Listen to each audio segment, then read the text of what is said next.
কাট নিয়ে কতটুকু আশাবাদী? কারণ হচ্ছে নামটা যেহেতু মির্জা আব্বাস। মির্জা আব্বাস নাকি হলো আব্বাস উদ্দিন? বলো। না না, আপনিই বলেন।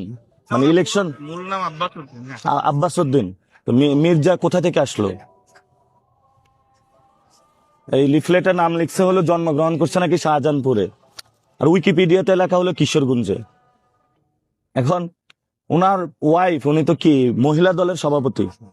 তাহলে হ্যাঁ, মহিলা দলের সভাপতি।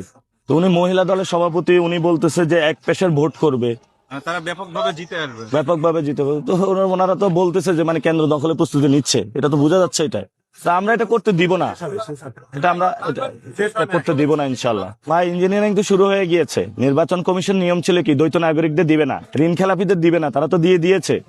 এখন আপনার পকেটের টাকা, ব্যাংক থেকে 2100 কোটি টাকা একজন ঋণ খেলাপি নিয়ে ব্যবসার নাম দিয়ে নিয়ে গিয়েছে। এখন নেওয়ার পরে সে ইলেকশন করতেছে, সেই 2100 কোটি টাকার সামনে তো আমি দাঁড়াইতে পারবো না। আমরা এজেন্ট দিয়ে দিয়েছি, আমাদের এখন এজেন্ট প্রশিক্ষণের কাজ শুরু হয়েছে। তবে আমাদের যারা এজেন্ট ছিল অনেকে বাদ দিয়ে দিয়েছে, মানে যারা সৎ দক্ষ টিচার ছিল তাদেরকে বাদ দিয়ে দিয়েছে। এটা ইলেকশন রিটার্নিং যিনি কর্মকর্তা, আমরা জানিয়েছি, এটা বিভিন্ন জায়গায় বাদ দিয়েছে, এটা সব জায়গাতেই হচ্ছে। অর্থাৎ বিএনপি যারা রিলেটেড প্রিজাইডিং অফিসার তাদেরকে নিয়োগ দেওয়া হচ্ছে, প্রিজাইডিং অফিসারের ক্ষেত্রে বৈষম্য সৃষ্টি করা হচ্ছে। এবং আমরা বলবো যে আমাদের যারা লিঙ্কড তাদেরকে দেওয়ার দরকার নাই, কোনো দলীয় প্রিজাইডিং অফিসার হওয়া দরকার নাই, কিন্তু দলীয় প্রিজাইডিং অফিসার নিয়োগ দেওয়া হচ্ছে।